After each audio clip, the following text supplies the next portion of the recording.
Good evening, everybody. Welcome to 1252 Sports, the over or under. I am Harry the Greek. I'm your host this evening. And my co-host tonight, by all surprises, Mr. Fred Hubner from Chicago. Fred, how are you tonight? I'm doing great. How about yourself? You know what? Thank God, not too bad. I'll tell you what, I cannot wait for about another month and a half. So, on Sunday mornings, when they're doing a pregame show, or maybe I'm a guest, I'll be in my backyard, with the pool in the background, the palm trees, sipping on a really nice cold soft drink, maybe a beer, who knows? Mm-hmm. And, just saying, hey, you know what? My toes are in the water over here, Fred. What's the weather like up there, buddy? Yeah, it started snowing a little bit this evening.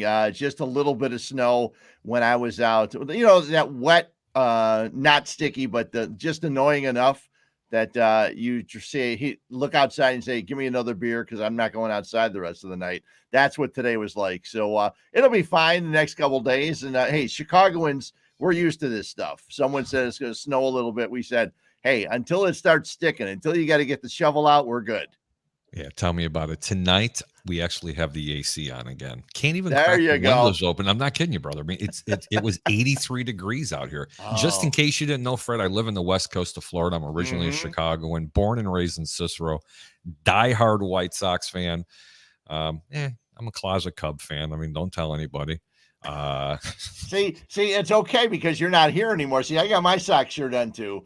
I got my white shirt. Yeah, we got it on. I didn't realize that good guys wear black. Yeah, I know. I got to sit up a little bit, but if you still lived here and if you were born and raised here, you got to pick one. But now that you're gone, you can go for both sides. And I got into. I know my very first Sox game was 1965. Jeez. I was 8. 1965. It was Gary Peters and Mudcat Grant, the White Sox and Twins, and the Twins shut him out. And that was my beginning of a long career of a struggling, suffering White Sox fan until they finally won, back in 05 with Ozzie and that. So, and this year was great, and the future looks wonderful. So I'm really happy, and I know a lot of White Sox fans can't wait till next year to start. God, without question. I mean, the future does look good. I wasn't as optimistic about this season as a lot of people were. I seen some holes in this particular team, especially with Yasmani Grandal. I thought they made a mistake when they ended up getting rid of the Nick Mandrigal, to be honest with you, even though he was injured. I definitely think the Cubs got the better end of the deal on this. Was never really high on the particular closer that they got from him. He's not really good in the American League. He did an extraordinary job in the National League, and they signed him again for next year. I don't know why. Yeah, they're going to get rid of him. They're going to move him, but it's a weird deal. Yeah, they have to. And you know what? And then when you have 2/3 of your outfield, or actually your entire outfield, literally only play 25 or 30 games together, and arguably some of your best players with Luis Robert and Eloy Jimenez and Adam Eaton, the up and down whole effect. I still don't know what happened there, which was absolutely ridiculous. I don't know. But you know what? Before we get any further, if you have a question or a comment out there for Fred or the Greek, go ahead and post a comment live on the air, and we will go ahead and read it to you. And you know what? We have open phone lines tonight at the bottom of the screen. If you want to give us a call, we have 727-320-5866. That's 727-320-5866. I'm your host, Harry the Greek, on the over-under with Mr. Fred Hubner, which I still can't believe. I'm pinching myself. I actually have Fred Hubner on the Greek show. I mean, this is just unreal. But going back to the White Sox, you remember Roberto Hernandez, the closer, correct? Yes. Very close personal friend of mine. Lives, a matter of fact, maybe 5-10 minutes from the house over here. And he was really high on the White Sox this year. And then I started to ask him, I said, hey, what do you think about this? And then he called me and told me, and he says, you're right. He says, but if they get past Houston, they could be dangerous. But that was the whole key. It was Houston. Right. Yeah, well, you brought up some great points too. It's like you've been listening to me or sitting there in the back room, because Yasmani Grandal, maybe he could hit, and he did some hitting once he got back after being injured. He can't catch the damn ball. And there were pitchers pitching for the White Sox that don't like throwing to him. They would rather throw to Sebi Zavala or Zach Collins. They really love pitching to James McCann last year. McCann ended up going to the Mets, but Grandal just can't catch. There would be times they wouldn't throw their certain pitches because they knew Grandal couldn't stop them if they were met on base.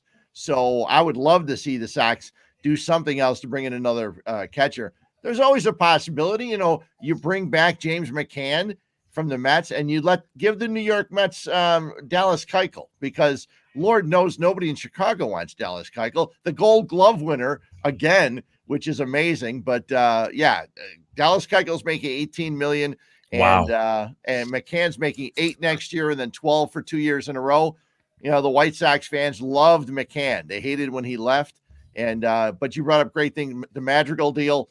I didn't like when it was made because the Sox were looking for a second baseman for so long, and then they finally got one, and they moved him for a guy that was a great closer, but we saw he can't do it in the 7th or 8th inning. And no, he can't do it in the American League anymore, Fred. Well, that's true too, but sometimes these pitchers, these relievers, is in their head.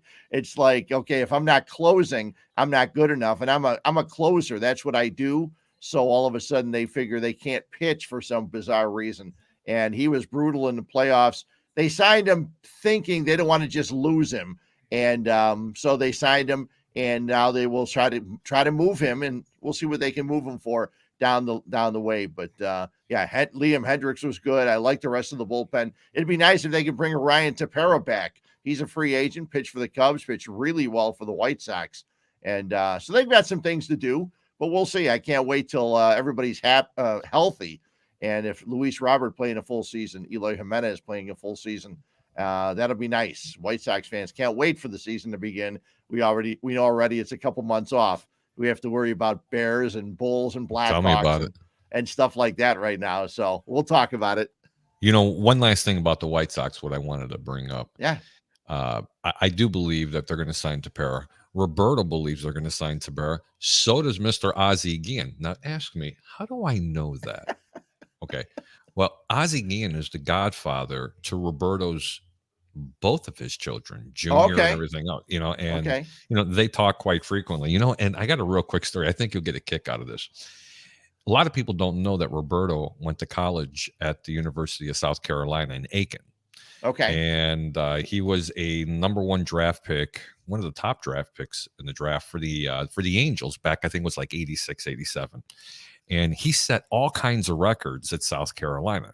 As a matter of fact, he set so many records there that they named the stadium after him, Roberto Hernandez Stadium. And I was like, you're out of your mind. And he says, no, Harry, take a look. And I was like, get out of here. They didn't name a stadium after you. And he has to show me on his phone.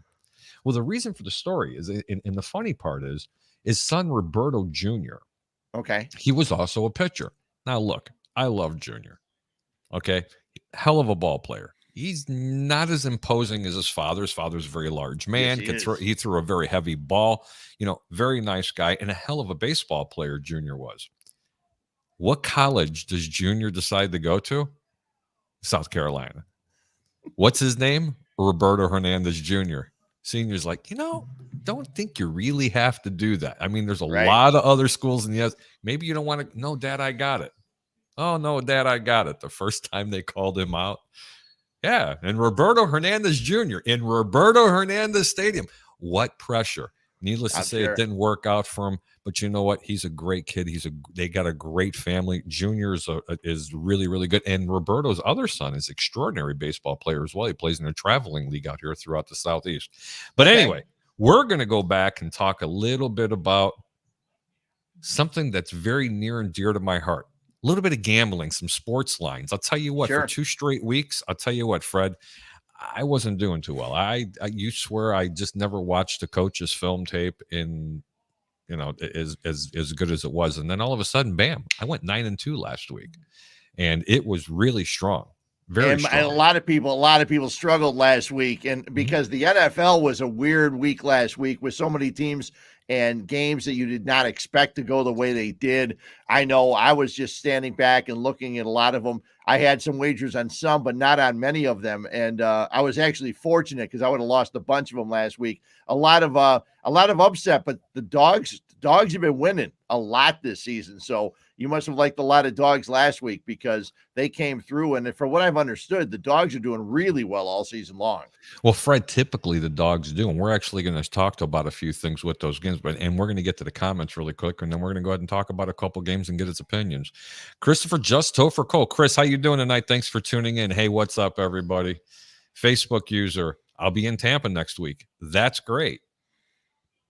If you want me to know who you are and read your name live on the air, go ahead and log back out at the very bottom. Hit that little link for Facebook and accept the cookie or whatever the hell it is so that you can actually see your name. Pig Dog, Video 2001. Harry, first of all, this is an amazing pairing. Fred is a true Chicago sports radio icon. That is true. Purdue is getting 21 points against Ohio State. Am I crazy for thinking the Buckeyes will cover? You know, I believe it was you. I'm going to leave this comment up here last week when you asked me about Michigan State going to play Purdue. And I told you I'm not really a guru when it comes to college sports, but there are some teams that I do follow and I watch a little bit of tape. And last week, if everybody remembers correctly, Michigan State they were favorite on the road at Purdue by 2.5 points. And I said to stay away from that game. It was a trap game because there's what they call the 88% rule, Fred. The 88% rule is simple. At the time of game day, if the road team is a 2.5 point favorite, 88% of the time, the dog will either cover and or win. Jeez. And Purdue absolutely stomped a mud hole in their ass in that game. Pardon for the pun, but that's exactly the way it happens. But your question is am I crazy for thinking the Buckeyes will cover here? No, you're not thinking crazy because I'm telling you what, there's going to be another top 5 team that's going to go down, and Ohio State's going to try to sneak in to get into the playoffs. Ohio State, in my opinion, I think they're favored by 20. Don't be afraid to lay the wood, but that's not a game that I'm going to give this week because I'm not a big fan of the Tiny 10. Everybody knows that. They're the Big Ten until they get to some of the postseason action.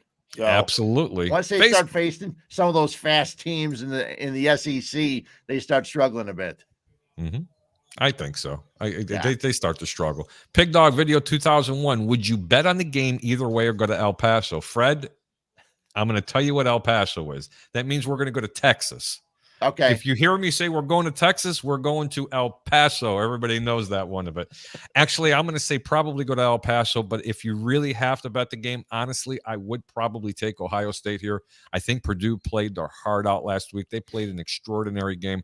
It's very difficult for a subpar team to continue to play 2 weeks in a row that way. And we're going to talk about a little bit about that with some of the NFL games that I've seen. And we're going to make some comparisons for what the Chicago Bears did in Pittsburgh versus what Detroit's going to be doing in Pittsburgh. Mm-hmm. But to answer your question, I am going to probably say go to Texas. But if you have to bet it, don't be afraid to lay the wood on Ohio State because I don't think that Purdue has a chance. Christopher Cole says, what's your thoughts on Cam Newton signing back with Carolina? Chris, it's really simple. My thought is I think it's funny. I really do. You got rid of Cam Newton to sign Sam Darnold, pay him a whole ton of money. You sign another quarterback, you pay him some money. He's not panning out. So you go back to Cam Newton. It almost sounds like what the Chicago Bears did with Andy Dalton. What do you think, Fred? Yeah, the Andy Dalton thing was weird, and I know that they didn't want to play Justin Fields right off the bat. But we're seeing already what he could have done if, in fact, he did get named the starter as soon as they picked him up and drafted him. He's a special talent. I think he showed that in the second half of the Steelers game. Everyone's excited about that, and Bears fans now get to wait another week or so until they play the Ravens. The Ravens, who just got embarrassed and looked miserable last night against the Miami Dolphins. So, I think the Andy Dalton pickup, I knew what they wanted to do. But they did the same thing a couple of years ago with Mike Glennon and then going out and getting Mitch Trubisky and starting Glennon, and everything else went down the drain. But this is a year where it's just all about the building and the development of Justin Fields. And then, the second half, they got some tough games coming up for them. They play the Vikings a couple of times. Those are going to be interesting games. And if the defense can get a little bit healthy and actually stay on the field and do well, listen, they could have won the game against the Steelers. All they needed was a defense to make one stop in the last 2 minutes of the game. They should have won the game. Yep. One stop. That's all they needed was one stop, and they couldn't. How about one less penalty, Fred? Oh my God! Let's line offsides again. I mean, it was brutal the way that they were doing some things. Look, I got a picture. Okay, Roquan Smith was a yard and a half behind the line of scrimmage. Offsides, number 58, and I'm like, where? Yeah, I know. That was sick. That was bad. But then there was also a time where Cassius Marsh and Robert Quinn and another guy were offsides. 3 guys were offside, and they only called it on one of them at that point. But it's so bizarre that they do that. And I watched some of the after show on NBC Sports up here, and a lot of the players that around the one there with Lance Briggs and Alex Brown and everybody. Yeah, and Alex Brown and both Alex Brown and Lance Briggs said, "Listen," he said, "you cannot line up offside," but they needed one stop. That despite the fact the defense, for the most part, without a Khalil Mack, without Eddie Jackson, who can't tackle, but actually in the passing game he's not that bad. Without those guys, they played well, but still they gave up 29 points. And when you got a couple of defensive guys, they say, listen, you give up anything more than 20 and you're doing a bad job. So we know what 29 is. So, one stop is what they needed. They couldn't get it. It was tough. I think it's good for Bears fans to have the weekend off because after that game against Pittsburgh, they can use it off and get ready for a Baltimore team that has no idea what they're doing right now. Peter Blake from the Sports Web says, hey, guys, how you doing, Peter? By the way, he's typically my co-host on here, so you could blame him. You know what? Peter actually owes you a beer now. Cool. I'm up for beers. I had a couple earlier this afternoon, and a couple of guys out here, they did collaborations with other breweries. They stopped and grabbed a couple of those, and it's a big day here in a big weekend in Chicago for beer. They have a thing called the Festival of Oak and Barrel Aged Beer. Or actually the wood and barrel aged beer. And it's down at the UIC Pavilion for the next 2 days. This is the first year that they've had it that I can't make it over the last 5 or 6 years. And it's drinking a bunch of barrel aged beers at 13, 14, 15%. And so I just had a couple in the neighborhood this week, tonight. And then tomorrow I actually work, so I can't make it out there. But it's a good big. It's always a big time for beer in the Chicago area because there's a lot of breweries out here, and I do a show on Mondays called Hube's Views and Brews, where the guys from 1252 they said you want to do a show. I said I'll talk sports as long as I can talk beer half of that show. So we do that. No, we love your show, and a lot of my following. Fun. And a lot of the following that I have down here, and you know what? And I'm feeling a lot of love from 1252 because this show is starting to gain some traction up there, sure, as well as your show down here because they're like, where can we get some of these craft beers? I know my neighbor Ray Kennedy, they call him Best of the Bay, Tampa Bay Ray. He loves some craft beers, and he's like, man, where can I get those craft beers? And I was like, hey, buddy, it's a simple 2.5 hour flight or a 24-hour drive. It's no big deal. Just go. Right? Yeah, it's tough. He loves your show, by the way. Thank you. That's great. There's a lot of great beers down in Florida too. And I got a friend that actually is the program director for DAE down in Tampa. Yeah. And he came up here recently, and he and I, back in the day when he worked here in Chicago, we'd hit the bars and stuff like that. And we had many, many good times over some beers. And there's a lot of good beers down in Tampa too. So one of these days I'll get on down there to sample some of the fine Florida beers. I think there's a question here for you because I know how much you love soccer, Fred. Yep. What is this guy being a smart ass here? I love it. Pig Dog Video 2001. Can I ask Fred if he has a pick on the USA-Mexico soccer game tonight? Fred, is this a El Paso game? If you're wagering, this is a game you sit back and watch because Mexico always hangs close. The USA still haven't found a way to score a lot of goals. They have guys, they just can't seem to score enough goals. And USA-Mexico games are always tough.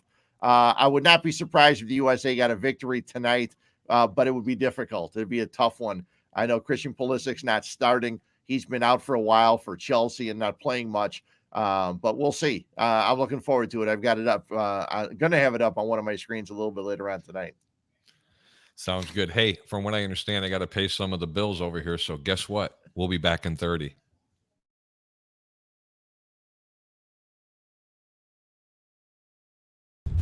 Hello, This is Paul from Nick and Ivy Brewing Company. We are located at 1026 South State Street in historic downtown Lockport, Illinois. We are very excited to be partnering up with the Fat Mike Chicago Sports Show as well as the 1252 brand because we are one of the few Chicagoland breweries that embrace sports and sports culture. Come in for a fresh brewed beer made right here in Lockport while catching the game of your favorite team. Stay for the live music that we have booked every weekend. Or just come for a cozy atmosphere to enjoy a good conversation with a friend, loved one, or complete stranger. Nick and Ivy makes you feel right at home no matter what the occasion is. Follow us on Instagram and Facebook by searching for Nick and Ivy Brewing Company.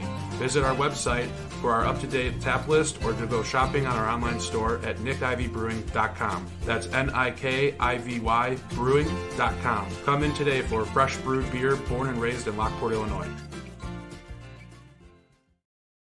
Yeah, when I get up there, because I still have a condo down in Palos Hills off of which would be Roberts Road and 113th, right there by the Greek Church and Stagg High School, and just west of that over there.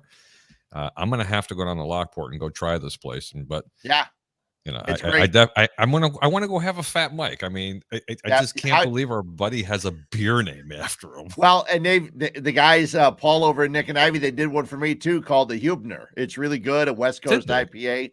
Yep. So it's very, very tasty. So yeah, I can't wait. When you come back here, we'll go sit down there and make sure we get an Uber or a limo to take us home because we'll need it after we sit around there for a few hours. Absolutely. But first we have to eat at a nice restaurant.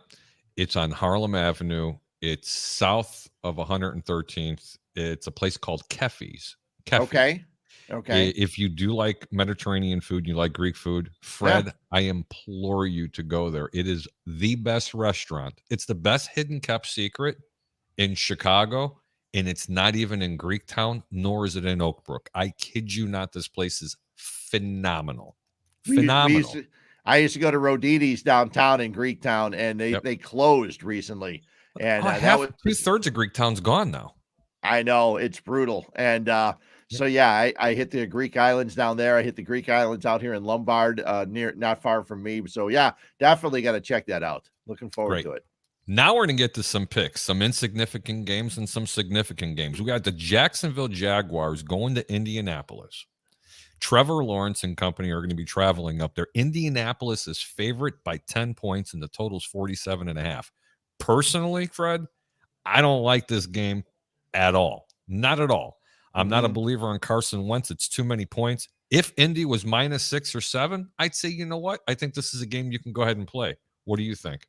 Would you have a different opinion if it was in Jacksonville? Yes. Because it shocked the hell out of me what happened with the Buffalo Bills. I mean, Jacksonville came out of nowhere, and the game they played was pretty damned amazing. The Colts are a weird team, and you bring up the good point, though. Carson Wentz is so hard to figure. He's made some of the dumbest plays.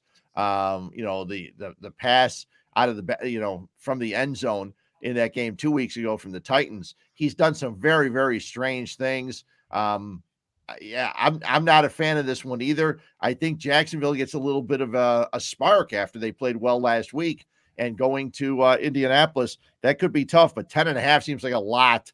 But it would be a difficult game for me to go either way on this. But if I was, I might be tempted to take the points. But that's that's the difference between you and me. I get tempted. You know a little bit better than that. You'd stay away from this. This game, I'm probably going to have a tendency to stay away from. However, with that being said, I have been known to watch and make an in-game bet once in a blue moon. But generally, I do wait for a first half. I look at stats. I actually watch the game. Sure. And I can do a halftime, a first half in a game, and look at primary plays in the course of 6 minutes.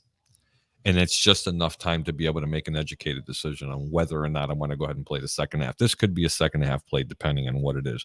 And by the way, that was one of the games I had correctly. I said Buffalo was going to falter in that game.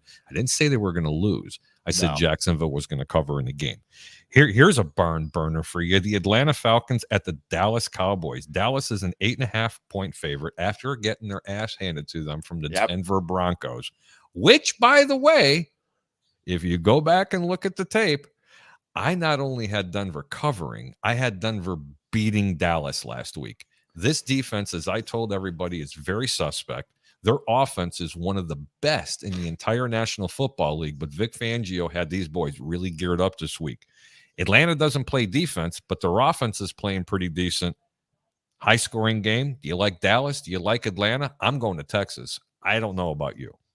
Yeah, you know what? The Falcons are a team that's been weird all year, and Matt Ryan's an interesting guy too because he'll make big plays, but he'll make a mistake here and there. I get a feeling the Falcons are getting a little bit of confidence in their offense, and they've got this guy Pitts, who's not a tight end. I think they're going to might want to keep listing him as a tight end. So when they need to sign him in a few years, they say, "Well, you're a tight end, you get tight end money." He's a wide receiver, one of the best they've seen down in Atlanta. They've had some other things with some of their wide receivers being out and sitting out, and for mental health reasons, which is fine, but that's a big key out of their team. It'll be difficult for them to come back and have another good game. We'll see what they do down in Dallas, but it's hard for me to imagine Dallas being home again, looking as impotent as they did last week. And I think when you saw Dak Prescott after the game last week, he said everything that went wrong. So I got a feeling they're going to come out big and back at home. I mean, at home this coming weekend. You know what I like in that game, actually? You're right. If you backed me into a corner, I'd have to tell you to take Dallas minus the points. But I don't like Dallas's defense, and Atlanta can put points up on the board. So for that reason, I do like the 54. Think about that. That's a ton of points. I think this game is going over. I don't see how it can't go over. I don't think Dallas is going to play defense. Let me tell you something. Atlanta and Dallas are probably two of the worst defenses in the National Football League, period. Yeah. I understand Dallas has a corner that's going to be, he's just a phenomenal corner, but you know what? He doesn't play the other 10 positions. Okay. No. The kid out of Penn State for the linebacker, you're not going to cover every running back in the world. I'm just telling you, there's going to be a ton of points scored here. You know what? That's going to be my first pick. It's definitely over 54, but do bet it's small because I'm not as confident in this pick. Next game, Carolina, another barn burner. If you notice, I'm giving you all the good games. Carolina, I noticed here. Yeah. Carolina at Arizona. Kyler Murray is going to be a game time decision, and there's a line in this game. How can the Arizona Cardinals be a 10.5-point favorite, not knowing whether or not little Kyler Murray is going to be playing quarterback? I'm going to Texas here.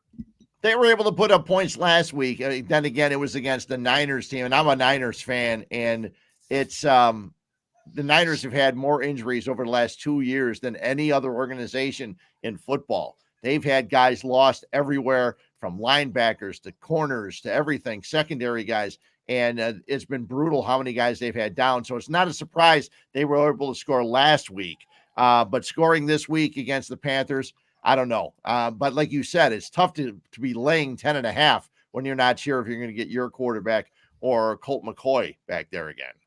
Texas, it's okay. You can say it. Go to Texas in that game. Kansas City at the Raiders. Here's your 88% rule that I was telling you about. Okay. The mighty Kansas City Chiefs. I don't understand, and I said it last week. I said it the week before. What has this team done other than lead the league in turnovers? What makes them a favorite in any football game? What have they done this year to become a favorite, let alone from a team that's already handed them their shoes and told them to go take a walk their last time out? But they're a 2.5-point favorite, and this is the 88% rule. They're at the Raiders. I'm not playing this game. Mm-hmm. Even though statistically and the odds are telling me to take the Raiders. And, with the loss of John Gruden, who, by the way, is suing the National Football League, okay, which is unbelievable. They have problems all over the place. Does this team gel together? Do they upset them? But, hey, if Kansas City was as good as what they were a year or even 2 years ago, this game would be an 8 or a 10-point differential. Who do you like here and why?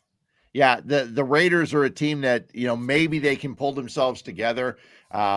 It's difficult. You lose your head coach, then you lose a wide receiver who does just an awful thing, and he's gone. And but Derek Carr's trying to pull them together. It's funny, we haven't seen a lot of Waller this year.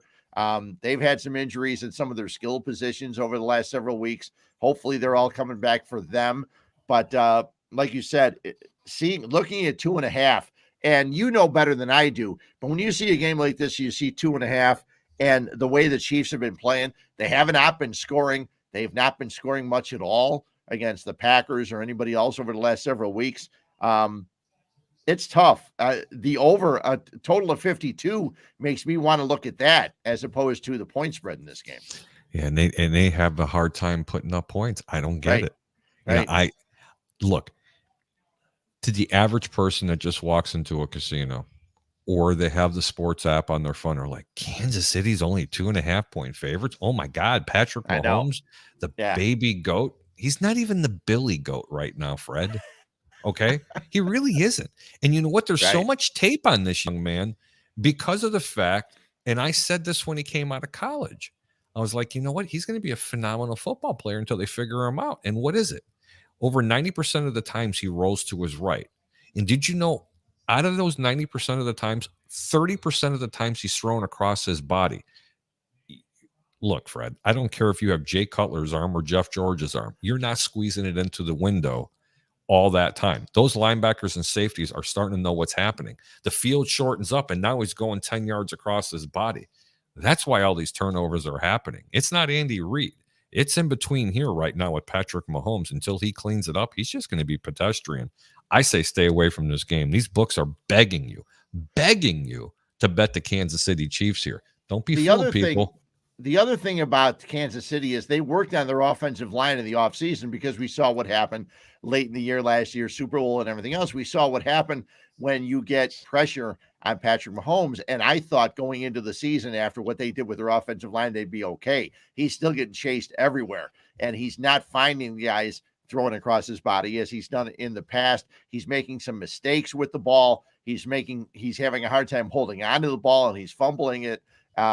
You would think somewhere along the line, second half of the season, they figure things out, or they don't. And as a bettor, it's hard for you to know exactly when that's going to be and when it's not. So this is going to be an interesting game to watch. And hopefully it's a good game to wrap up the night on Sunday. Well, without question, that's a really great analogy. Another barn burner. You ready? Buffalo Bills, 12.5 points at the New York Jets. And Buffalo just lost to the Jacksonville Jaguars. But there's a silver lining here for the Jets. They're getting Michael White back. Yes. Think about it. He said he thought he should have been the first pick taken overall. Hey, you know what? He had a ton of talent. He does. Yep. He's a tall kid, 6'4", 6'5", weighs about 230 pounds. He can run pretty decent. He's got a hell of an arm, can make all the throws. I don't know why he was drafted so late. Maybe he was a project, but you know what? That's a hell of a project to come out in your opening night to throw for 400 yards for a Jets team. Yeah. And I'm not saying he's the second coming of Christ, but, you know, Fred, I think he can play some ball. Who do you like here and why? That's 12 is a lot of points, especially the way Buffalo. Yeah, especially the way Buffalo has been going the last several games. And Buffalo is a team you'd expect to put up a lot of points, but they're not, and they're struggling. And because they're on the road, because they're in New York, I would take the Jets with the 12 if I was looking at this game, because the Jets are getting some confidence, and confidence is a big thing. You get to the second half of the season, teams that are struggling, they feel they're on their way up. The guys in Buffalo have to be questioning what's happening and questioning why they haven't been able to put teams away. Now, I'm sure there's people on the other side that are watching this and saying, you're exactly wrong, because the Bills know they can't play that poorly again, and they see the Jets on the schedule, and they're going to run it up big time. I think the Jets are going to try and hang close. It's a whole new team, head coach and everything else. They're trying to put things together, and I think they can build up some confidence with the way they played last week. I just think that the number of 12 is way too many points for a team that has been struggling. Maybe the Jets score a late touchdown, get a late field goal or something like that, and keep them under the number. Here's one for you. I like the Jets in this game. Do you? Not because of what happened with Buffalo in this past game. Let me tell you something. Right. Buffalo has some holes in this team. I said that when the season started. I thought this team was at one point in time this year was playing the best football of anybody in the National Football League. But hey, Josh Allen, people, there's tape out on them. They figured it out. Stephon Diggs, that connection is just not as dynamic as it was last year. No. The defense has been stagnant. And if anything, they started to regress a little bit. They're saying, but hey, man, we only gave up 3 field goals to the Jacksonville Jaguars. Don't pound your chest at that because they're not an offensive juggernaut down there. No. The Jets have some young, good players over there that are hungry, and they want to be able to prove something. Don't be surprised that the Jets are winning this game by halftime. They're getting 12.5 points. Do not be afraid, ladies and gentlemen, to take the Jets plus the 12.5. And Jacob Charnow, I know you're watching the show. I know you're like jumping up and down. It's going to be a good game. I'm going to get back to some of the comments really quick. He says, I'll be watching the Bears while we're in Tampa. How about the fake ass officials? I think Freddie's talking about what happened over in Pittsburgh. We're going to talk about that in a few minutes.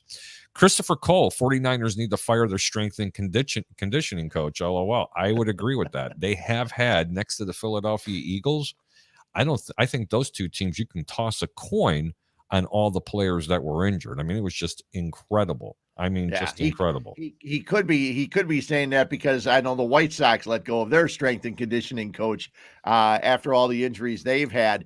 But the Niners have had bizarre injuries, but it's been that way for 2-3 years between Garoppolo and even Warner was out for a while in their corners and 2 weeks ago when they played the Bears, they had 3 of their top defensive guys out of that game from the week before, and we're fortunate enough to get past the Bears. So they're a hard team to figure out each and every week. I thought the Bears actually gave them that game. I got to be honest with you. And I think this week's game was just a total opposite. I think the Pittsburgh Steelers let the Bears actually hang around. We'll get into that in a minute. Yep. Cleveland at New England. New England's a 2.5 point favorite with Jones at quarterback. New England spent millions of dollars trying to solidify that defense, which really isn't any better than what it was last year. Rookie quarterback, decent running game, Bill Belichick. On the other hand, Cleveland. Both running backs are hurt, but they do have Dearness Johnson, 100-yard rusher. Every time he's been touching the ball, been playing extraordinarily well. They got rid of Odell Beckham Jr. and continue to win because he has that Brandon Marshall type of effect in the locker room. Baker Mayfield still hurting a little bit with the pec. I like Cleveland getting 2.5 points here. As a matter of fact, I like Cleveland on the money line. Who do you like here? I like Cleveland a lot. I think that they showed a little bit about what they can do. I was watching the game the last couple of weeks, and even when Odell Beckham was with them, they went everywhere else. They've got so many tight ends. They have a good running game. I understand that Chubb is down, but I actually like the grit of Baker Mayfield. I know he's not a tremendous passer, but you know what he is? He's a guy that's going to go out there. I mean, he doesn't throw a really consistent ball, okay? But he throws a ball where his tight ends know where he's going. I really like the way that they've been able to run their offense the last several weeks. I know the Patriots are getting better defensively, okay? I know they're getting better as they go along. Mac Jones slowly but surely is going to get better, but they have some concerns in the backfield also for the Patriots. I think their running back is out for sure, or is definitely he is. He's out. So Harris is out. So it's going to be difficult for them, I think, putting up points. I like the Browns. I think the Browns going to New England, they're going to be able to get a victory. As soon as you mention that game, I like them to win overall, and then getting 2.5 points. I'll take that any day. No, absolutely. I do like that a lot. And, I'm going to make a comparison here to a former Chicago quarterback. And I am not, let me repeat this, I am not a huge Baker Mayfield fan. I still have that visual of what happened when he was playing in the College Bowl and he looked at the opposing sideline and pointed toward his crotch. Right. Classless. Oh, yeah. Absolutely classless. But you know what? Everybody deserves a second chance. He was a kid. He did something stupid. But every time they give him every time, I mean, they've been giving him some extra shots and burying him into the turf, and he continues to get up and wants to play. I'm going to tell you who he reminds me of. Jim McMahon. Okay. Same type of quarterback, doesn't throw the prettiest of ball, can throw a deep ball every once in a blue moon. He's got that that grit. He wants to win. He's a fiery competitor, and I love to make that comparison. I mean, what do you think? Yeah, and McMahon is a guy that I know a lot of the Bears from the 85 Bears. One of my partners on the radio, unfortunately, he's been hit with ALS, but Steve McMichael would always tell me. He would always tell me about McMahon. He said, we would tell him, dummy, go down. Stop trying to do this. You don't have to struggle for that extra yard. We'll get you on defense. And he'd still go on out there and do those things to get hurt because it was in McMahon's system. He wanted to make that extra thing. But no, not a bad comparison at all. And I think the guys on the team play for Mayfield because he does spread the ball around. You can watch a game. In the game I mentioned a couple when they played the Steelers a couple weeks ago, he came out and he hit 3 of his tight ends on the first drive. And yes, he found Landry, and Landry was running the ball from the backfield, and they're all involved in the offense. And I think even though without a Nick Chubb, I really like them. I like the job Baker Mayfield's doing, and it should be fun. I think that it's an early game, 1:00 Eastern, noon Chicago time. But I like the Browns against the Patriots. Like I said, you're giving them 2.5 points. You got to take it. But I like the way I felt the same way about Baker Mayfield. I'm not a fan of guys that show off all the time. Years ago, I was the old man yelling at the clouds because I didn't like the way some of the guys celebrated. But I've gotten over that. As long as you celebrate and you don't do it in the guy's face, I'm all for it. And I think Baker Mayfield has figured that out too with all his commercials he's been doing and everything else like that. Great. I know. I think slowly but surely. I hate watching commercials, Fred. I know, but when I see his come on, I'm like, I could watch it over and over, especially when the lady's driving by on the car. Did she really? You're kidding me. The same. Yeah, but he pours the nacho cheese sauce into the kids' Halloween buckets or Halloween bags. Yeah, it was great. It's good stuff. And I like him this week against the Patriots. It's one of my top picks and my top upsets of the week, believe it or not.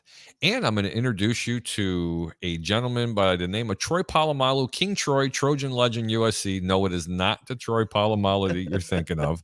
He's known as the troll. He will sit here and try to aggravate you, but you know what? He actually is a very good person. He does come up with drops a lot of knowledge. He also posts a lot of funny things on there. Big Mike was always our guy. We never wanted that buzz Zach Wilson, Robert Saleh. Okay.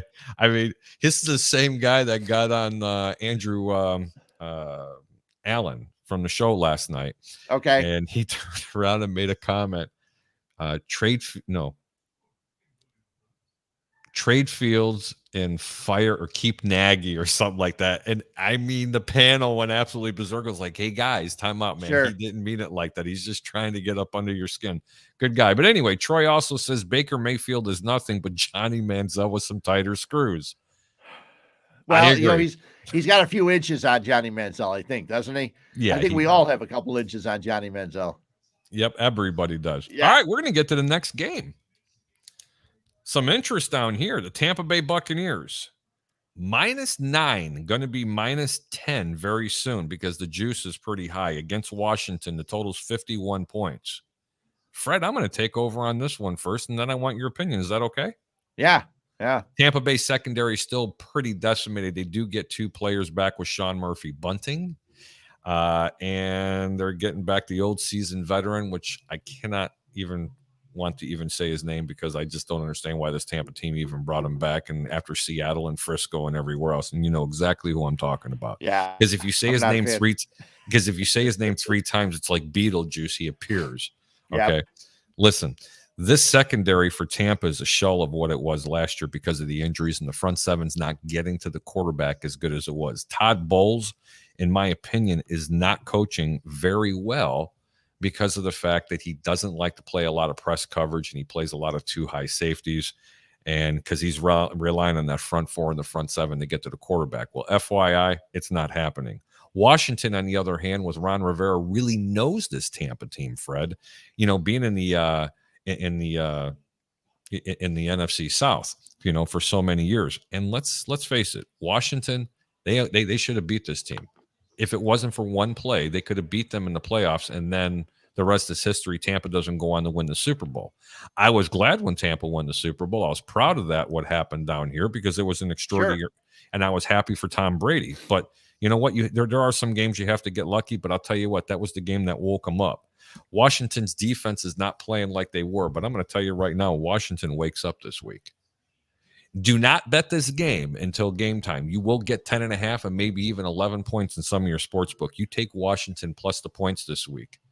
This team is not as bad as what people are projecting it to be. They can run the football.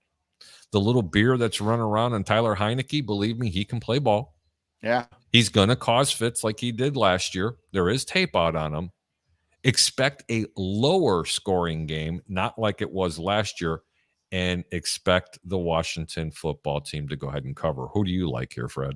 Well, you said cover, and I think that it's a game where the Bucs could win, but I do think at Washington, this is a game where, like you said, 9.5, you get 10.5 at game time, and it's one I don't think you can pass up. The Buccaneers, I think, will come up and probably win the game ultimately, but Ron Rivera, they've had some tough luck early in the season, and now that you get the Bucs coming in this week, it's I got a feeling that Tom Brady's had enough of some of their struggles, and I think offensively they're going to be able to score enough points to win this game. Washington, of all the teams I watch, all the teams in the NFL, Washington's probably one I've seen the least on.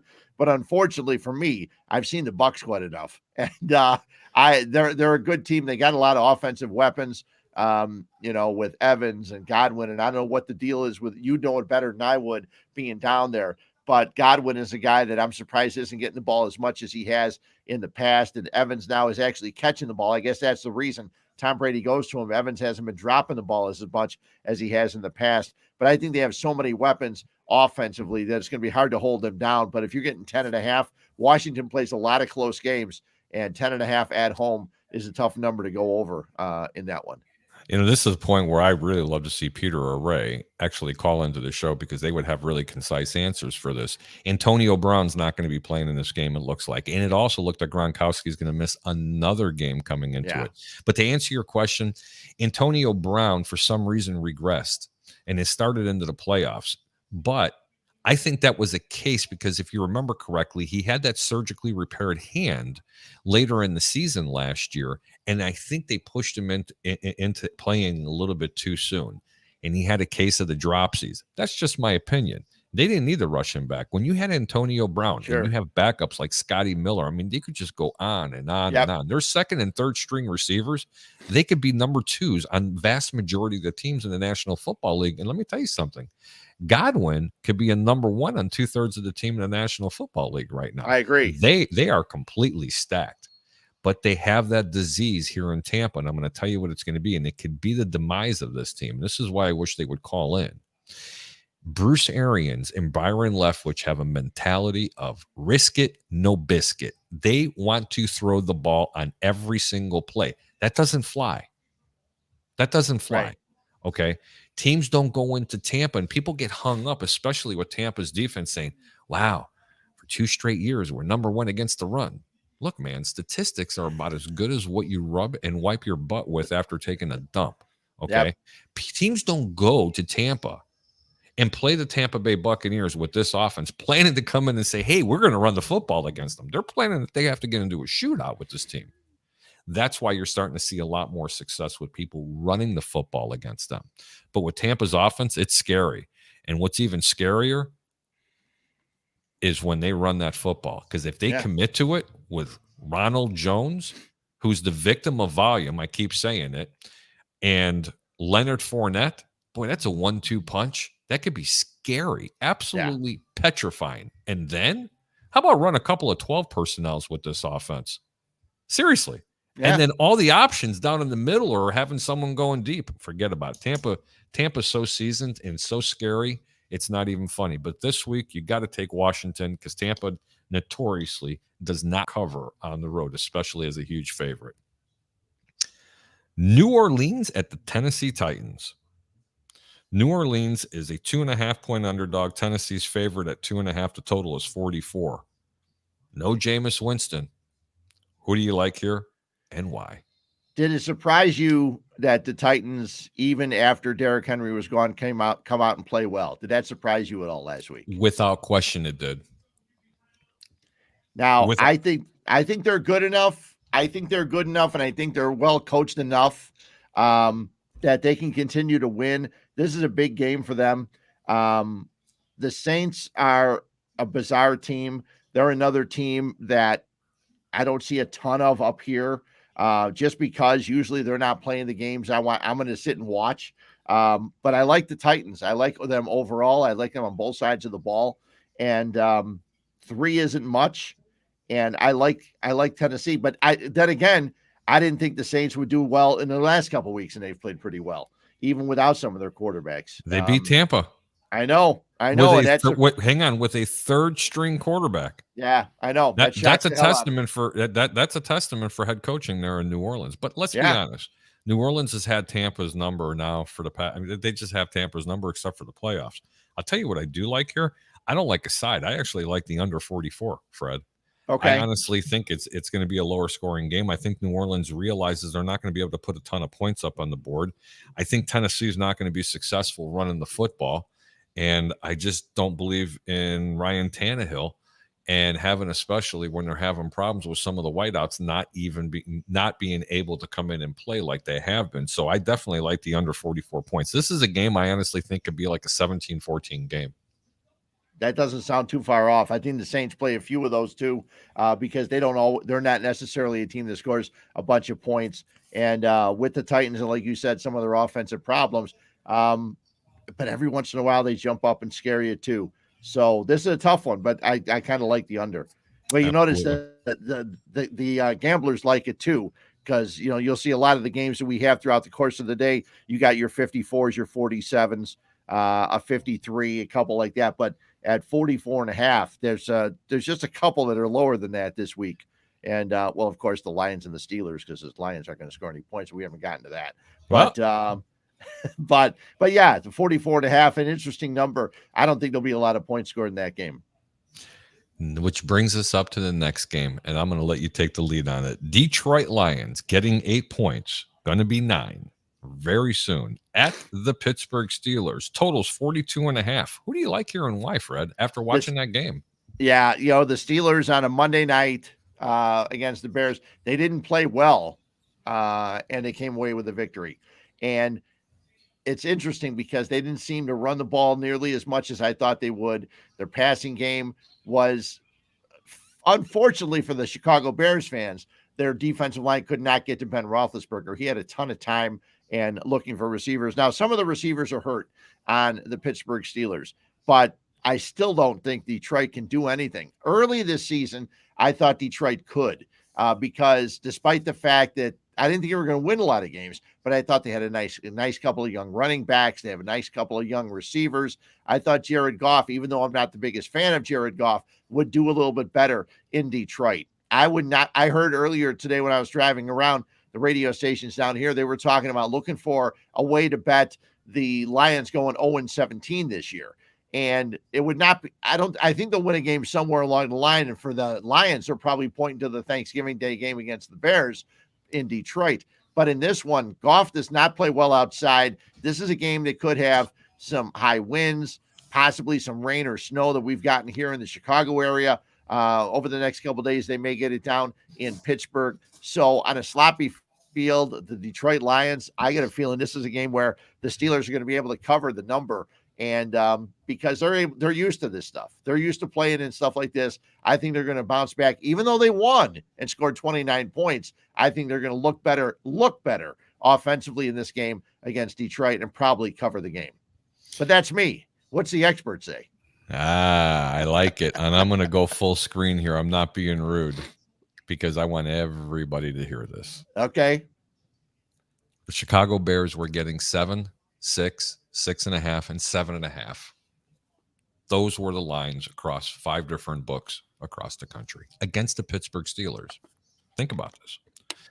The vast majority of the books had a 7.5 point favorite for Pittsburgh over Chicago. These are the Detroit Lions, folks. They're an 8-point underdog. So you're telling me that the Lions are a 0.5 point worse than the Bears? Look, I don't make bold predictions. It's harder to go winless than it is to go undefeated, in my opinion, in the National Football League. There's some talent on this Detroit team. Pittsburgh got very extraordinarily lucky to beat the Chicago Bears, and I think, the officials had something to do with this. I watched the game numerous times. Now, look, there's no reason to have unnecessary roughness calls, egregious ones. But you know what? There were a lot of BS calls against this team as well. It was definitely really lopsided. Now, that's for another time. Let's get back to Detroit here. The Greek is giving you the Detroit Lions, not only to cover, but they're getting their first win of the year this year against the Pittsburgh Steelers. Detroit will put up 27 points in this game against that defense. Chicago exposed something on this team because they committed to running the football, which opened up the passing lanes for Justin Fields. Unfortunately, right now, Jared Goff is a better quarterback than Justin Fields.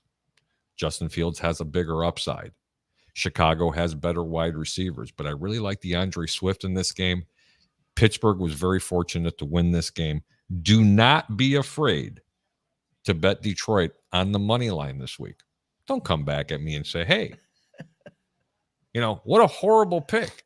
It's easy to make the sexy pick. It's really hard to take a pick and tell somebody to go ahead and take a side and bet the money line with Detroit actually winning the football game. If you don't trust it, then take them with the points. But if you had a set of cojones, trust me, go ahead and play the spread. Don't even play the spread. Just put them on the money line. I think Detroit wins this game. That is my deepest pick, and if not one of the deepest picks of the year. And FYI, I gave everybody last night's game. Miami. Did you really? Yes, I did. At home. Straight up to win the game? Straight up. Not only to cover, to win the game. Yeah. The Ravens are a weird team. They're a very, very strange team. They don't have nearly the offensive weapons. And if you make sure that Lamar Jackson can't get out of the pocket, and the defense did that pretty well for Miami last night. Yeah, that was a good one. I just, for years and years, people have always tell me here in Chicago, they'd say, well, Detroit's looking good. I say, you know what? Detroit never looks good. And like I said, I mentioned earlier in the year that I like Swift and I like some of their young wide receivers, but they haven't seemed to progress enough. And that's why I found it difficult. We, here in Chicago, we saw the Steelers. We saw exactly what the Steelers have. I think they have a good front seven. I think their secondary can get beat. We'll see. It's an early game. I'm telling you, it's not an 8-point game. And if you wait long enough by game time, this line can be all the way to 10. Nobody believes in Detroit. No, of course not. But I'm going to tell you right now, a lot of the pundits that are out there, especially on the West Coast, because I have my ear to the ground and I always listen to a lot of different people and I love to hear opinions. It doesn't necessarily sway my opinion, but I do find it amusing sometimes to be able to hear the opinion of other people and the way they look at the games. And it can make a decision for me, but man, I really like Detroit this week. And I've said that also one other time this year, and they got blown away by Cincinnati. I mean, absolutely annihilated by them. And I was wrong. And I wouldn't be surprised if I'm wrong. Don't hold me to it.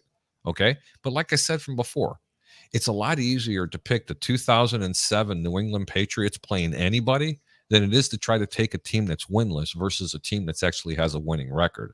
This is a really good setup for it. Next game, another NFC North matchup, but they're not matching up. It's an NFC North team, the Minnesota Vikings at the Chargers. The Chargers right now are -3. The total's 53.5. I really like this game. Who do you like, Fred? Well, I think we saw last week the Vikings can score. I think we also saw the Vikings can't hold a lead. They had the lead. They had a lead on the Ravens last week. They couldn't hold it. They had a 14-point lead in the second half. Could not hold on to it. Every game they've led every game this season and have struggled to hold on.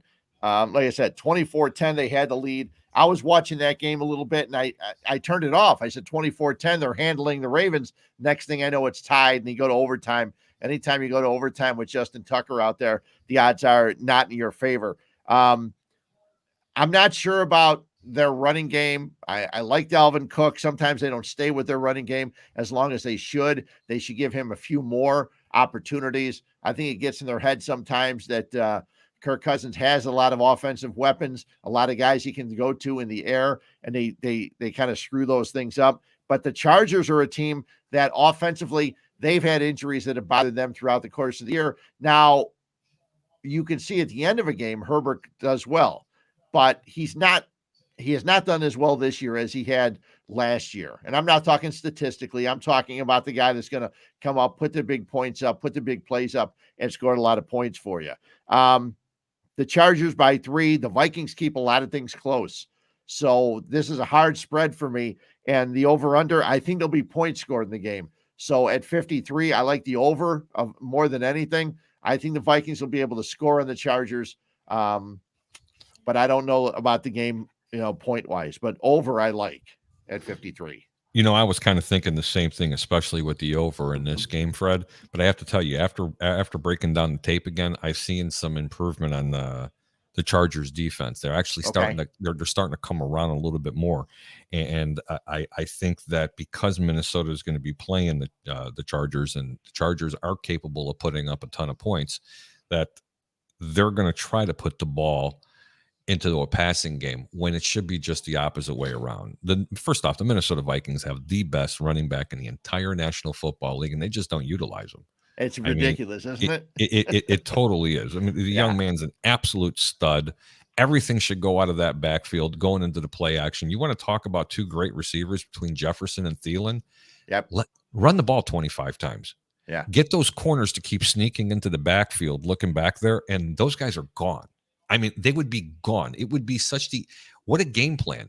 I mean, teams would be in so much trouble if Minnesota ran their offense the way they're supposed to. They could literally run 3 to 4 wheel routes a game with their running back because of the receivers and pick up huge chunks of yardage. The Chargers are going to play defense in this game. I kind of like the over, not good enough to bet it, but I am very confident on the Chargers at -3 because I think Herbert gets it right. This team's on a roll. I think this team's is going to make a statement in this game, and Minnesota's defense is just way, way, way, way bad. Don't you think it's about time the Chargers do make a statement this year? Because yes. I don't think they've done that this year. In games, you look at them, even the games they win, they're not looking the way you thought the Chargers would look. You know Without what I'm saying? You would think they'd be a little more dominant coming into the season. Herbert's second year, you thought things would go a little bit smoother for them, and it's been a grind in all their victories. It's been a grind for them to get victories. Without question. Here's one for you. Just north of you, Green Bay Packers are going to be hosting the Seattle Seahawks. Green Bay's 3.5-point favorites, with or without Aaron Rodgers. Care to elaborate on that? Because I really want to touch on this a little bit. He cannot return until Saturday, the earliest. And Aaron Rodgers is the kind of guy that if, in fact, that he does get back, you can put him back there on Sunday. He doesn't need to practice. He's got running backs. He has a lot. They're at home. They play well at home. They always do. And who knows what's going to happen. Russell Wilson coming back after his injury. I like the Packers laying the 3. That's not a big number against a team like Seattle, I don't think.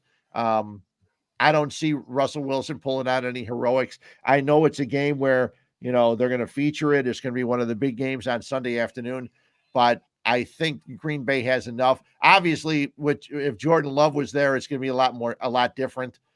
We saw where he's at right now, and he's not anywhere near a starting quarterback in the NFL. But they have weapons. You can run the ball with what they have. I might not like an over in a game like this, but I think the Packers are going to be able to cover the 3 points. I kind of agree with you, but the Greek is going to go to Texas on the game. And what does Texas mean, Fred? We're going to El Paso. El Paso, right? Absolutely. Here's a barn burner, Philadelphia. The Eagles are traveling to the mighty Denver Broncos, who made a statement with Vic Fangio against the mighty America's team, Dallas Cowboys. Denver is only a 2.5-point favorite. Now, for people that don't understand what this means, if the roles were reversed and Denver was in Philadelphia, Philadelphia would be favored in this game. You want to talk about what the NFL stands for no friggin' logic? Okay. This is one of those games. Okay.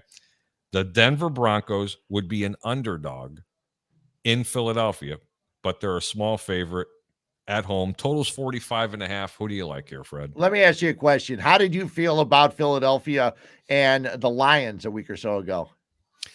Honestly, I thought that the Lions could have covered in that game. I thought they could have won the game. Yeah, I thought going in, I thought that was a game the Lions win, and they didn't. And Philadelphia got fortunate and scored points. I being here in Chicago, I've always liked Vic Fangio's defense. That's what he did here, and then we saw what he did last week, and just embarrassed the Dallas squad. I'm not sure about the Broncos scoring points, but I think they can slow down an Eagles offense. So I like the Broncos laying the points. I'd stay with the over under. We see it low 45.5. I don't think there'll be a lot of points, but I think the Broncos can win and cover the number. Bet the under here, folks. Bet the under, because Philadelphia, they can play defense. Believe me when I tell you that defensive line is still absolutely solid. Good linebacking core, decent secondary. Offensively, they can put up points, but trust me when I tell you, Vic Fangio is going to have these guys really souped up to play again. They're going to be at home. They're not going to be let down. By the way, he was my top choice to be the head coach for the Chicago Bears. Wish he never would have left when that all happened, because, Fred, growing up a Chicago fan, and anybody that you talk to that knows anything about football, the first two things you think about with Chicago Bears football is defense and running a football. Yep. Okay. Yep. And, but I'm not going to get into that. That's just a dead horse. And I'm not going to start sitting here beating on Matt Nagy and Ryan Pace and everybody else, because this doesn't do any good. It is. No, it's too easy. It's just like making a sexy pick. You know what I'm talking about. Yep. It's too easy. Your San Francisco 49ers are at home, still pretty banged up. They're hosting the new Odell Beckham Jr. himself and the Los Angeles Rams. Totals 49 points, and they're 3-point favorites on the road. Who do you like here and why? Yeah, I got a feeling this is a game where the Niners get schooled, not because of Odell Beckham Jr. I don't know that his addition is going to do a whole heck of a lot for the Rams. I think that they're pretty good the way they were.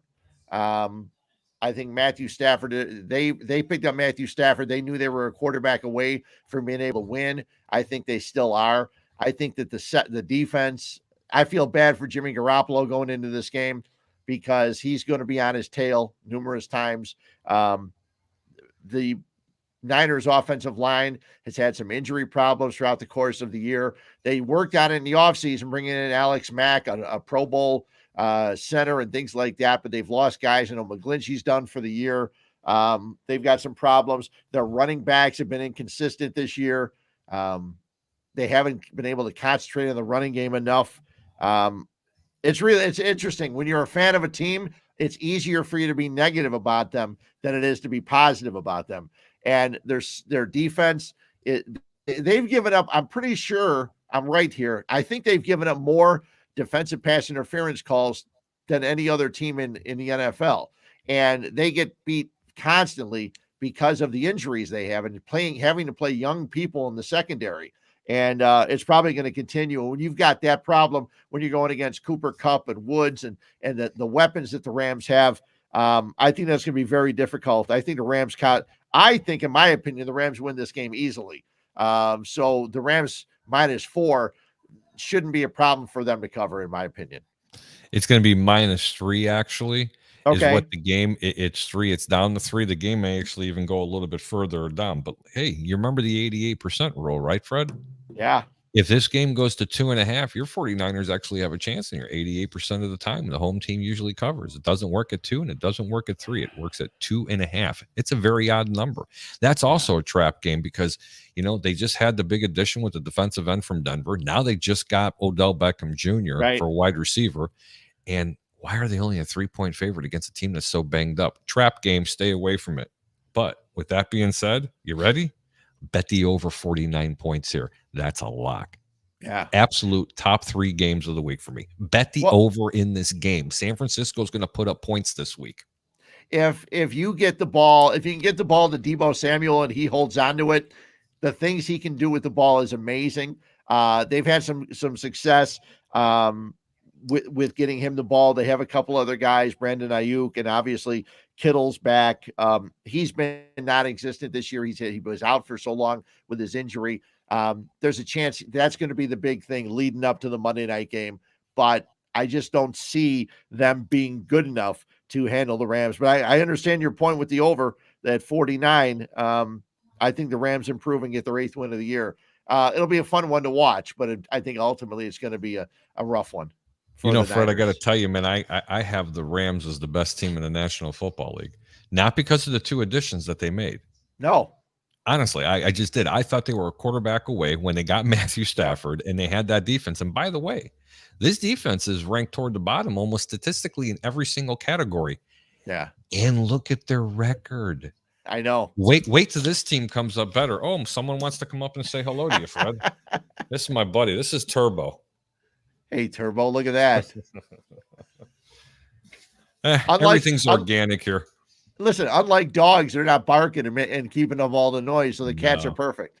No, but I will tell you this, and everybody that's out there that's watching this and you have a chance to actually watch the podcast, you want us to continue to grow, this is what we need you to do. We need you to hit the like button. We need you to hit the share. Put it on your news feed.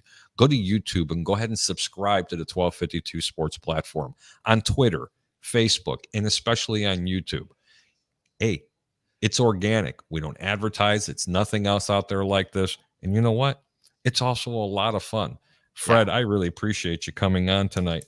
And again, I didn't really get a chance. Everybody up in Chicago knows who you are. But you know what? The following that I do have down here, they don't really know who you are. And some of my friends are actually text messaging me and going, you got Fred Huebner on your show. It was almost like when Mike North came on my show when I was on another platform. People were like, are you kidding me? Yeah, Mikey's a great guy. I worked with Mike for 4 or 5 years. I worked with him in a group for a long time over at The Score in Chicago, and I worked with him in mornings. We did 4 great years. We had so much fun working with him. But yeah, I worked at a little thing called Sports Phone back in the day, and you being a guy that was in Chicago back in the day before there was a crawl on the bottom line and before you could get scores everywhere, even before you got scores on your pager, Sports Phone was the number you called, the 976-1313. You can get sports scores.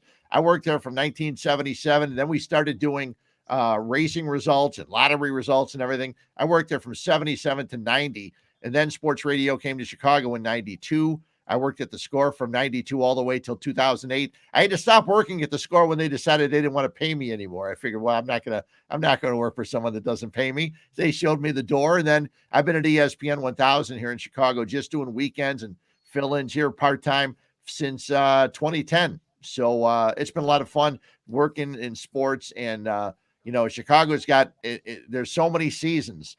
And you've got teams, you got 2 baseball teams. We finally have a basketball team again who gets to play the best team in the NBA tonight in the Golden State Warriors. We'll see what the Bulls do without 5-point underdogs. Yeah, well, Vooch isn't there, so they don't, they're going to struggle, I think, with some of the size. They're going to struggle with size all year long, but I admit it. I didn't want Lonzo Ball. I wasn't a big NBA fan. I watch all the Bulls games, not a big NBA fan. I was worried that with Lonzo Ball, you got his dad too. Well, fortunately, we haven't seen or heard from his dad, but Lonzo Ball's been playing great basketball for the Bulls. Zach LaVine's been stepping up. DeRozan was a great find for the Bulls. So they're fun to watch. I'm looking forward to watching the game tonight. Hey, you know what's really funny when you mentioned that was Lonzo Ball. His father is still making national headline news, trying to challenge Michael Jordan to a game of one-on-one. Why? What is Michael he? Michael beat him with one hand behind his back. Now, Michael Jordan can still play ball and still be competitive in the league today, and he's in his 50s. By the way, the game just started, and I see. They just hit a 3 with Steph Curry. Go figure. That's I know. Ironic. He's a hard guy. You could defend him all you want. He's still going to throw it in from the bench. It doesn't matter with him. So but they don't play the game like they used to. There is another comment here. Someone said Facebook usually, but wait till Odell doesn't get targeted as much. You'll have to cry baby friend LeBron out there tweeting from him again. There's no doubt about that. I mean, the Rams really didn't need him. The Rams could bring him in and he could be a decoy because all the other weapons they have. I love their tight end. I've loved them for years. Tyler Higbee. I love watching him play. They've got a lot of other weapons, and I don't think that the addition of Odell Beckham is going to improve that offense a lot. I think if anything else, he can be a guy that there's Odell Beckham, and then all of a sudden they throw the ball to Cooper Kupp, and he sets the record for most receptions in a year. Real quick, yes or no question. Gruden suing the National Football League for leaked emails. Does he collect or not? No, it's not gonna. I think if worse comes to worse, the league will just say, this is silly. Let's just pay off and have you go away. But yeah, it's a weird thing. You got to make sure those emails you wrote 11 or 12 years ago don't have anything in them. Do you think his name should have been removed here from? You can politely decline this answer. They removed his name from the Ring of Honor here in Tampa back from 2001. I mean, come on, man. I mean, honestly, what's your opinion? I know it stays, right? Yeah, it stays. Yeah, it definitely would stay. He was the one that led them to what, great success. It's got to stay, in my opinion. Yep. But again, we've all got them. We've all got opinions along with other things. Well, you know what opinions are, right? Yes, I do. Fred, for everybody out there, you know what? I wanted to thank you so much for coming on. I really, really hope that you will make this trip again down the road. Sure. And I'd love to have you on when one of my co-hosts is on here, because I'm sure he has a ton of questions for you. You'll love Peter Blake. He's the host of a show down here called The Sports Web. He's a huge Tampa Bay fan, everything about Tampa Bay sports. But you know what's really even cool? He loves all sports across the National Football League. He's literally a savant when it comes to the NBA. And he's just got a great personality. I can't wait to introduce you to him, because I think you guys will have a really good time. You'll mesh really well. No, I've seen a few of your shows. I've seen him a few times, so I can't wait. And maybe he can explain to me and to everybody else around the country how the damn Tampa Bay Rays are always there every single year, despite the fact that they lose all their superstars. They just keep running it out there and have tremendous success in the major leagues. I mean, with no payroll. I know, no payroll at all. And it amazes me. All I hear in Chicago, you got to spend money. No, you got to do other things. And Tampa's always done them and done them successfully. So I can't wait. We'll have fun talking about it. We get closer. If Tampa didn't lose Glass now this year and they would have had another pitcher, it would have been a little bit of a different story. But that's for another time. Yeah, it really certainly is. Would have been. Fred, I'm going to go full screen to you. I want you to tell everybody where they can find you. They can find me on Twitter at Fred_Hubner. You can find me on Facebook. You can also find me on Monday nights right here in the 1252 platform. Hube's Views and Brews. I usually talk about the Chicago sports the first half hour, maybe a little more, and then get into some beer talk with local craft beer and things like that around the Chicagoland area. So we have a lot of fun on Monday nights. Can't wait for this week. Bears have the day off, but we'll talk probably a lot more about the NFL and get into some Bulls as they have just started this West Coast swing. Used to be the circus trip. Even you remember this, Harry. Used to be the circus trip back in the day, but the circus doesn't come into United Center anymore right now. So now it's just called the West Coast trip, and they started tonight at Golden State. Well, the Bulls actually took the lead with 7:52 to go. I mean, it looks like Golden State's trying to rain threes, but they're winning 7-5. Chicago actually has the ball. I'm actually just staring at it, and now it's 9-5. Hey, you're right, and that's how the game has changed so much. I mean, me being a guy that's 6'2", when I learned to play basketball, it was always pass and try to get to the hole. Now they never try to get to the basket. It's all set up for the three. It's a whole different game, and I like watching the Bulls. The rest of the league, I know everybody that loves the NBA says it's a great season. There's a lot of good teams. I'm just watching Bulls basketball. That's enough for me. Absolutely. Fred, thank you so much. I'm going to go ahead and get you off of here. You can hang out in my back room for a minute if you like. I'm going to go ahead and say goodbye to the audience. But, man, seriously, it has been an absolute pleasure. You have no idea. I followed your entire career from down here, Fred. I just want you to think about that. From down here, I had followed your career even when I was up north. Real proud of everything that you did, and we actually had some ties we were talking about off air. Definitely, that's pretty cool. Yeah, you take care of yourself, Fred, and that's it. Thanks for coming on. No, my pleasure. We'll get you on my show coming up soon, maybe when we get closer to the NFL playoffs. I cannot wait to do that, because I'll tell you what, while you're having your craft beers, I'll just say, Fred, look, I got a Miller Lite here. You're going to be like, that's like piss water, Harry. Well, that was my go-to for the longest time until I get into the craft beer. So I'm not going to complain about that. Maybe we get me, you, and Mike, you, and Fat Mike, and do a little round table. We get closer to the playoffs. I'm telling you, Keffy's Restaurant, we have to do it. I'm telling you. I'm writing it down. And anytime you can find good Greek food without going downtown or anywhere else, that's definitely a must go to. Man, I can't tell you. The chefs are from Greece, okay? Yep. Sure. I'm not kidding you. The chefs are from Greece. And it's good to have a Greek with you because I could say, hey, everything in Greek, just bring it to me right over That's here. That's right. I'm looking forward to it. Hang out in the back room. I'm going to go ahead and say goodnight. Thank you, Fred. Sounds good. Thanks.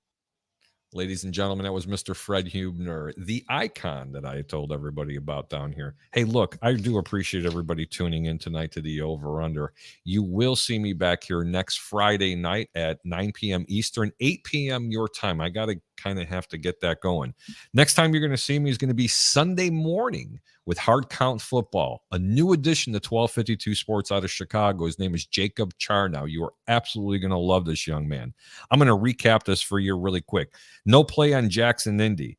Dallas and Atlanta. Bet the over, very small. Carolina at Arizona. Keep an eye on the lines because Arizona's minus 10.5, and they're not even sure that Murray's going to play the game. Kansas City at the Raiders, the 88% rule. Kansas City's 2.5-point favorite. Buffalo at the New York Jets. Play the Jets, play them small. Don't be scared. They're getting 12.5. If you wait the game time, it might even be a total of 2 touchdowns. Cleveland at New England. Top pick of the week. Click Cleveland on the money line. Don't even bother taking the points, even with Dearness Johnson running the football. Tampa Bay Buccaneers -9 at Washington. Wait till game time. You're going to get 10, almost 11 points. Go ahead and take Washington plus the points. New Orleans at Tennessee. Bet the under 44 in this game. Detroit at Pittsburgh. Upset of the week. If you're scared, don't put them on the money line. Go ahead and take the points. You're going to get 8, maybe even 9 points. Minnesota at the Chargers. Chargers are -3. Total's 53.5. I'm going to change my mind here. I'm going to Texas. After long thought and consideration, I got to go to Texas in this game, even though I do like the Chargers. Seattle at Green Bay. Green Bay is -3. Total's 49. I'm going to Texas, El Paso. The Rams at San Francisco. Rams are -3 with the additions. Don't bet them. San Francisco can still sneak up on this team. I'm expecting a very wild, high-scoring game. Bet the over 49. Anyway, I want to thank everybody for tuning in. I'm Harry the Greek. Thanks for tuning in to the Over-Under. And as I always say, keep your bets low and your returns high. Have a great evening, everybody.